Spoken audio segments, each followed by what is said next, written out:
চাচি আম্মা, আমার শাশুড়ি একটু তেল চাইছে, বিকেলে বাজার থেকে এনে দিয়ে দিবি নে। আচ্ছা বৌমা, দাঁড়াও আমি দিচ্ছি। কেমন আছো ভাবি? ভালো আছি। তুমি বাপের বাড়িতে কখন আসলা? ভাবি, একেবারে চলে আসছি। শাশুড়ি অশান্তি আর জামাইয়ের জ্বালা আর সহ্য হচ্ছে না। মাকে বলার পর মা বললো চলে আয়, তাই একেবারে চলে আসছি। এই নাও বৌমা। ভালো করছো। ওর বাপ মা কত ভালো। আমার যদি আমার বাপ মা একটু নিয়ে যাইতো, তাহলে ওদের অত্যাচার থেকে বাঁচতাম। শোন বাবা, বাড়িতে মাছ মাংস চাল শেষের দিকে, তুই বাড়িতে আসার সময় ওইগুলো নিয়ে আসিস। এখনো মাস শেষ হতে পারলো না, বাড়ির বাজার সব শেষ হয়ে গেছে। শেষ তো হবেই। তোমার মেয়ে তো তার বাচ্চা নিয়ে চলে আসছে, তাদের তো একটা খরচ আছে। এটা দিয়ে এভাবে এ মাসটা চালাও। আমি তো মাসে 2 বার বেতন পাই না যে বলার সাথে সাথে সবকিছু হাজির করে দিব। ভাবি, ভাবি, আমার বাচ্চার জন্য কি এক পিস মাছ দেও নেই? না, মাছ গুনে রান্না করছি, ওখানে ডাল আছে, ডাল দিয়ে খাওয়াও। তা বৌমা, তুমি তো জানো ওরও একটা বাচ্চা আছে, তা তুমি কি ওর বাচ্চার জন্য এক পিস কি মাছ দিবা না? নিজের বাচ্চা তো ঠিকই মাছ দিয়ে ভাত খাওয়াইছো, তার বাচ্চার সাথে কি আমার বাচ্চা তুলনা করতেছেন? আপনার ছেলে এই সংসারটা এক হাতে চালায়, তার বাচ্চা মাছ খাবে, সেটাও কি আপনাদের কৈফিয়ত দিতে হবে? আপনার মেয়েরা তো আমরা সংসার ছেড়ে চলে আসতে বলেনি, তাহলে আসছে কেন? আসছে যখন কিছু করে খেতে বলেন।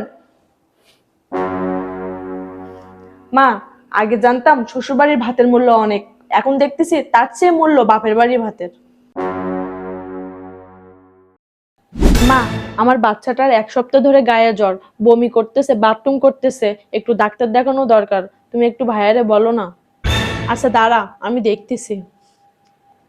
মা, ভাইয়া যাচ্ছে।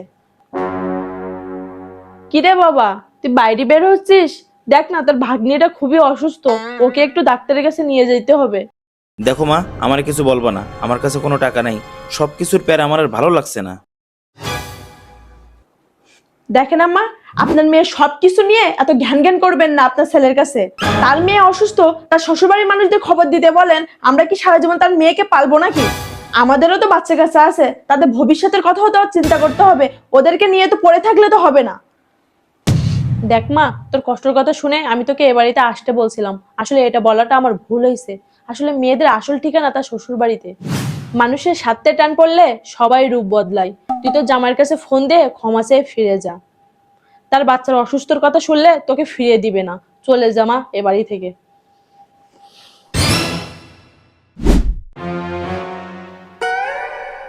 আপা, চাচি আম্মা কোথায়? আমার শাশুড়ি তাকে ডাকতেছে।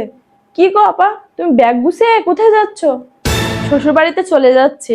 ভাবি, বাপের বাড়িতে এসে বুঝছি বাপের বাড়ি ভাতের অনেক মূল্য। আশ্রয় নেওয়ার জন্য মেয়েদের নিজের কোনো বাড়ি নাই। আমি বাপের বাড়িতে একেবারে এসে ভুল করছি। আমার মতন ভুল আর কেউ যেন না করে।